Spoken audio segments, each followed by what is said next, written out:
ইসলামীকে আবার নতুন করে জেল জুলুম নির্যাতন হামলা মামলা রক্তচক্ষু দেখাচ্ছেন।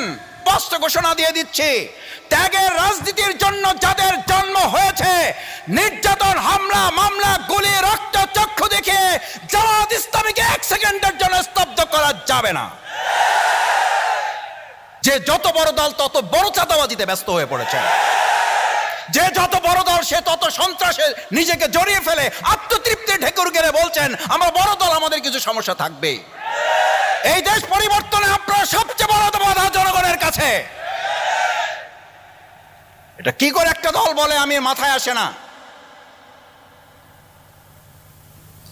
টকশোতে টেলিভিশনের সামনে আত্মতৃপ্তির সাথে আমি বলছি, আমার পাশে বসে সহ আলোচক দ্ব্যর্থহীন কণ্ঠে বলছে, তার কোনো অনুতপ্ত নাই, কোনো অনুশোচনা নাই, কোনো প্রতিক্রিয়া নাই, তার প্রতি